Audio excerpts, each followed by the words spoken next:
Halo teman-teman, selamat datang di podcast kali ini. Saya Sandria Diafarnesya Renata Fatma dari program studi S1 Akuntansi angkatan 2024. Jadi di episode kali ini kita akan bahas mengenai problematika masyarakat berbangsa dan bernegara di bidang nasionalis bersama bintang tamu kita, Bapak Bayu Ramalaksono. Baik teman-teman, di sini saya sudah bersama bintang tamu kita nih, Bapak Bayu Ramalaksono. Jadi Bapak, di sini kita akan membahas mengenai problematika masyarakat berbangsa dan bernegara di bidang nasionalis. Menurut pendapat Bapak nih, korupsi dan penyalahgunaan kekuasaan dari sudut pandang Pak Bayu tuh bagaimana sih? Oke, terima kasih Sandria. Jadi sebelumnya perkenalkan ya, nama saya Bayu Ramalaksono. Ini tadi Sandria ingin melakukan wawancara terkait tugasnya. Dia tadi ditanyakan terkait penyalahgunaan kekuasaan dan juga korupsi ya. Sebetulnya penyalahgunaan kekuasaan dan juga korupsi itu ini ya, hampir sama. Karena korupsi bisa terjadi ya sebagian besar karena itu tadi adanya kekuasaan dan penyalahgunaan kekuasaan. Nah, penyalahgunaan kekuasaan sendiri itu kan kalau didefinisikan dia merujuk pada ini ya, seseorang atau kelompok yang dia memiliki jabatan tertentu, dan dari jabatan tersebut mereka melakukan penyalahgunaan. Penyalahgunaannya yaitu tadi bisa dilakukan secara tidak etis, terus bisa merugikan orang lain dan lain sebagainya. Nah, penyalahgunaan kekuasaan sendiri itu sebetulnya kalau kita bicara macam-macam atau jenisnya itu banyak ya. Jadi penyalahgunaan kekuasaan bisa dari ini, misalkan seseorang yang menjabat di satu instansi, terus dia karena memiliki kekuasaan dan jabatan tertentu, jadi dia mungkin dia bisa ya memasukkan karyawan sesuka hatinya, misalkan dari kerabatnya sendiri, dari golongannya sendiri, dari orang-orang terdekatnya sendiri. Itu kan juga termasuk penyalahgunaan kekuasaan yang disebut KKN ya, KKN. Terus misalkan ini penyalahgunaan wewenang dalam hal administrasi. Seperti mungkin yang lagi rame ini ya kasusnya siapa? Iya, dia kan naik jabatan secara, kalau dilihat oleh orang awam itu kan instan ya, karena dia sekarang menjabat sebagai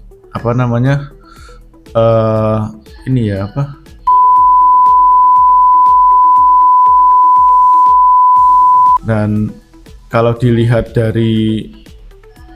kalau saya baca sekilas ya dari kasusnya itu, kalau dilihat dari undang-undang yang lama, bahwa kenaikan jabatan mungkin itu kan ada jeda waktu yang ya lumayan ya, tapi di kasus cukup sebentar dan singkat dan dia bisa langsung naik. Mungkin ini juga termasuk ini ya, ranahnya bisa jadi masuk dalam penyalahgunaan kekuasaan karena dianya sedang dekat dengan sehingga ada intervensi di sana yang bisa membuat dia untuk naik jabatan lebih cepat. Nah, bisa jadi seperti itu. Terus cara kita untuk menanggulangi atau mengatasi itu tadi ya, penyalahgunaan kekuasaan itu ya sebetulnya banyak ya caranya.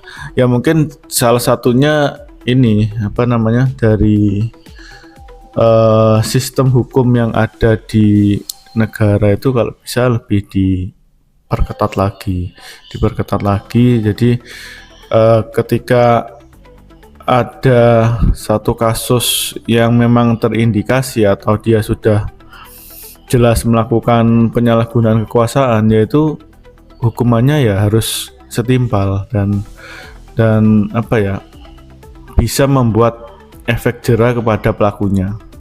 Nah, ini nanti juga berkaitan dengan korupsi. Korupsi juga sama. Korupsi kalau misalkan hukum di negara kita itu untuk seorang koruptor bisa lebih diperketat dan lebih lebih menimbulkan efek jera kepada pelakunya, itu mungkin nanti menurut saya ya itu korupsi akan bisa ditekan. Jadi penyalahgunaan kekuasaan, korupsi, hal-hal semacam itu nanti mungkin akan bisa ditekan ya kalau hukumnya lebih ketat lagi. Karena yang kita ketahui sekarang kan, kalau kita lihat di negara kita lah, kayak kemarin kasus terakhir itu kasus yang sebelum itu yang kasus timah itu kan hanya, padahal dia diindikasi merugikan negara ratusan triliun kan ya, tapi cuma dihukum selama 6 tahun kan. Nah itu kan akhirnya menjadikan ini guyonan dari netizen, enak ya kita bisa dapat ratusan triliun hanya dihukum 6 tahun. Ya kita kerja selama 6 tahun belum tentu bisa dapat ratusan triliun kan gitu. Ya itu kan sebetulnya sangat tidak sesuai dengan apa yang kita harapkan. Harusnya para koruptor ini, apalagi yang merugikan negara cukup besar, itu ya harus dihukum sepantasnya dan bisa membuat efek jera, sehingga orang yang belum melakukan korupsi, yang mereka punya keinginan untuk melakukan korupsi, dia bisa berpikir ribuan kali lagi, wah hukumannya seperti itu, kalau saya melakukan hal seperti itu nanti akan tidak baik untuk dia dan lingkungan serta keluarganya gitu loh. Kalau sekarang ini kan ya hukumannya kecil dan lain sebagainya, harusnya kan ya mungkin, padahal sudah dari dulu ya itu ada semacam ya petisi kalau memang seorang koruptor itu ya harus dimiskinkan terus dihukum seumur hidup, bahkan kalau bisa hukuman mati. Seperti di Korut itu kan koruptor langsung ditembak mati. Nah itu kan juga akan menimbulkan efek jera. Nah ini kalau salah satu cara penanggulangan dari itu tadi ya, penyalahgunaan kekuasaan dan korupsi, itu ya sistem hukumnya harus diperbaiki dulu. Terus yang kedua mungkin adanya penyuluhan dan sosialisasi, terus pengertian sejak usia dini. Jadi dari grassroots-nya itu kita beri mereka pondasi dulu, supaya ya nanti kalau mereka sudah besar, terus mereka memiliki jabatan tertentu, memiliki keahlian tertentu, mereka tidak melakukan fraud atau kecurangan di bidang mereka gitu, yang nanti bisa merugikan orang lain. Nah ini salah satu cara yang ya nanti bisa mengurangi korupsi di generasi yang akan datang. Jadi di generasi yang sekarang yang mereka masih mungkin dari usia dini, dari ya mungkin TK, SD itu sudah diperkenalkan ya korupsi itu apa, terus penyalahgunaan kekuasaan itu seperti apa, jeleknya seperti apa, dan hukumannya seperti apa. Jadi mereka nanti sudah tertanam di alam bawah sadar mereka bahwa hal tersebut itu nggak baik gitu loh, nggak bagus untuk dilakukan. Nah itu juga salah satu cara menanggulangi korupsi dan juga penyalahgunaan kekuasaan tadi. Selain itu ada lagi ya mungkin dari masyarakat, terus media massa dan publik itu juga harus ikut melakukan pengawasan. Jadi mereka bisa melakukan pengawasan terutama di sektor pemerintahan yang ada di sekitar mereka, terus yang dirasa ada keanehan di situ ya mungkin itu ya mereka bisa melakukan speak up, melaporkan ke dinas terkait dan lain sebagainya, ke lembaga-lembaga anti korupsi dan lain sebagainya supaya cepat terbongkar gitu loh. Kalau masyarakatnya sendiri melihat sebuah tindakan yang tindakan yang merugikan seperti itu, di penyalahgunaan kekuasaan terus korupsi, tapi mereka diem aja ya sama aja, itu akan berjalan terus. Jadi jangan dinormalisasi kalau kita melihat hal-hal yang merugikan seperti itu. Jadi kita harus speak up, kita menyampaikan ke dinas terkait atau ke lembaga terkait yang memang nanti bisa menindaklanjuti terjadinya itu tadi, kecurangan dan sebagainya tadi. Oke, kurang lebihnya mungkin seperti itu ya yang bisa saya sampaikan terkait tadi penyalahgunaan kekuasaan dan juga korupsi. Oke, saya kembalikan lagi ke Sandria. Wah, teman-teman, menarik banget ya. Lanjut nih, Pak Bayu. Saya mau menanyakan nih, ada nggak sih pengalaman unik atau lucu yang pernah Bapak alami terkait korupsi dan penyalahgunaan kekuasaan? Oke, pengalaman ini ya, mungkin yang pernah saya rasakan. Tapi ini kalau yang saya rasakan ini bukan di lingkungan pemerintahan, di instansi atau lembaga, tapi di di perumahan saya. Jadi ini agak lucu memang, agak lucu. Di perumahan saya itu kan ada sebuah paguyuban yang memang mereka mengatur kebersihan terus keamanan perumahan dari iuran yang diberikan oleh warga. Di awal dulu ini sebelum berdirinya paguyuban ini semua urusan seperti kebersihan dan keamanan dipegang oleh developer. Lalu setelah beberapa warga ini merasa kok developer ini keamanannya kurang, terus kebersihannya juga kurang, akhirnya dibentuklah paguyuban. Mereka men-take over untuk mengelola keamanan dan kebersihan perumahan.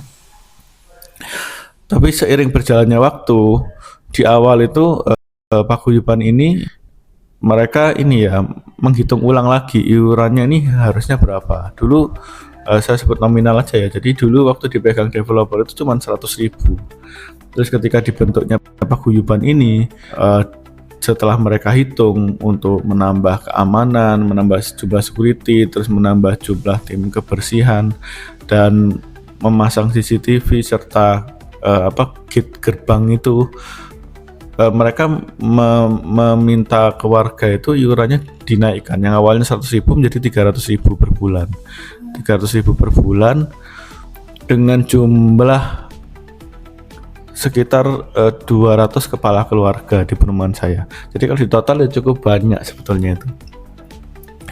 Terus mereka menjanjikan bahwa nanti kalau memang sudah stabil, sudah mungkin di awal akan agak besar ya 300.000. Nanti setelah mungkin berjalan berapa bulan atau berapa tahun akan diturunkan. Nah, seiring berjalannya waktu, betul diturunkan ya, setelah 1 tahun itu diturunkan menjadi 250 dengan sekitar tadi 200 kepala keluarga. Ya cukup banyak sebetulnya kalau di total ya banyak ya, hampir sekitar 60-80 jutaan ya. Ya segitu per bulannya. Dengan pengeluarannya fixed cost-nya mungkin untuk bayar security-nya jumlahnya 10 per orangnya sekitar 2,5 jutaan. Terus kebersihan juga sama, 10 orang dengan nominal 2,5 jutaan. Ya totalnya sebetulnya nggak banyak ya, cuman ya hampir berapa ya, berarti 2,5 kali 10 25 ya. Iya, 2,5 juta, ya 2,5 juta kali 10 ya 25 kan ya, 25 berarti untuk membayar fixed cost untuk dua pengeluaran tersebut ya sekitar mungkin 50 juta lah, anggap aja ya. Ya harusnya masih ada sisa ya, space dari 250 tadi dikalikan 200 itu sebenarnya lupa saya kalau dihitung ya, mungkin sekitar 80, 90 atau berapa ya. Nah itu harusnya kan ada sisa tuh. Tapi ini di perumahan saya ini banyak warga yang mengeluhkan ketidakterbukaan, tidak transparansi. Jadi sisa uangnya ini kemana itu mereka nggak tahu. Harusnya kan masih ada sisa tuh kalau fixed cost-nya sekian ya. Tapi variable cost-nya itu tidak dilaporkan untuk apa. Jadi tiap bulan ini kok uangnya habis terus. Jadi di laporan kas itu kok sisa saldonya itu selalu nol ya, nol.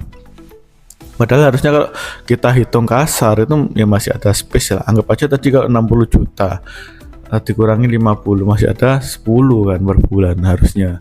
Tapi kenapa selalu nol? Nah ini akhirnya ini ya apa namanya menimbulkan kecurigaan warga sehingga warga pun akhirnya mengintervensi ini paguyuban tersebut untuk melakukan ini ya, membuka laporan keuangannya secara fair. Tapi karena ketua paguyuban ini merasa dia ini ya sebagai ketua paguyuban sudah dipilih oleh warga dan dia merasa ya saya jadi ketua kan dipilih, jadi saya yang berkuasa tuh sekarang. Jadi dia ya merasa nggak ada ini ya tanggung jawab. Bahkan kalau diminta untuk menunjukkan laporan keuangan dia selalu melempar kembali ke warga. Ya silahkan dihitung, dibuatkan gitu, dibuatkan laporan keuangannya. Sedangkan warga yang disuruh membuatkan laporan keuangan itu kan dia nggak tahu tuh arahnya kemana gitu. Ya ini kan juga salah satu contoh ini ya penyalahgunaan kekuasaan. Dan ya mungkin indikasinya warga ada terjadi korupsi juga di situ, indikasi ya mas, indikasi karena tidak terbukti. Terus akhirnya karena kesepakatan warga dan warga akhirnya kompak ya, satu perumahan itu mereka melakukan semacam demo kepada ketua paguyuban untuk dia melaporkan itu, tapi dia tidak mau dan akhirnya warga pun melakukan ini ibaratnya ini ya apa namanya kayak menggulingkan ketua paguyuban tadi dengan mengganti ketua paguyuban yang baru. Jadi warga ini secara terang-terangan menyurati ketua paguyuban tadi dan mereka untuk melakukan pemilihan ulang ketua paguyuban. Karena ketua paguyuban yang lama memang diminta pertanggungjawabannya tidak memberikan dan diminta untuk turun juga tidak mau. Akhirnya warga melakukan secara ini ya apa namanya ya secara ya sepengetahuan ketua paguyuban sih, cuman ya secara frontal gitu melakukan pergantian untuk ketua paguyuban tadi. Dan sekarang sudah dibentuk paguyuban yang baru dan ketuanya juga baru. Ya harapan saya sih nanti bisa lebih transparan dan terbuka karena ketua paguyuban yang sekarang dia juga dulunya memang orang yang paling vokal untuk apa ya ingin mengetahui dana iuran ini lari kemana gitu loh. Karena harusnya kan ada sisa di kas itu, tapi kenapa di laporan keuangan itu selalu nol. Dan ketika ada kegiatan warga, kenapa harus minta lagi ke warga, padahal iuran itu kan 250 itu menurut saya sudah cukup besar ya, itu besar sekali untuk ya kelas perumahan yang bukan perumahan mewah ya, perumahan yang ya skalanya menengah lah, tapi 250 itu menurut saya cukup besar. Dan untuk kepala keluarga yang cukup banyak ya 200 kepala keluarga itu kan cukup banyak. Nah itu kan harusnya masih ada space sisa dan space sisanya itu harusnya bisa digunakan untuk kegiatan-kegiatan warga yang lain. Misalkan kalau ada lomba 17-an terus ada warga yang meninggal, nah itu kan tidak perlu menarik iuran lagi, tapi sudah bisa menggunakan sisa iuran yang ada tadi. Ya, jadi mungkin pengalaman saya yang pernah saya alami terkait itu ya. Penyalahgunaan kekuasaan dan ya korupsi, indikasi korupsi seperti itu tadi di lingkungan perumahan saya. Itu sih Sandria. Wah, berarti ini intinya kalau misal kita diberi kepercayaan harus tetap menjaga kepercayaan itu, tanggung jawab, harus transparan sama laporan keuangan nih teman-teman. Jadi terima kasih Pak Bayu, mungkin cukup sampai sini di penghujung acara podcast kali ini ya teman-teman. Terima kasih Pak Bayu. Selamat siang. Ya.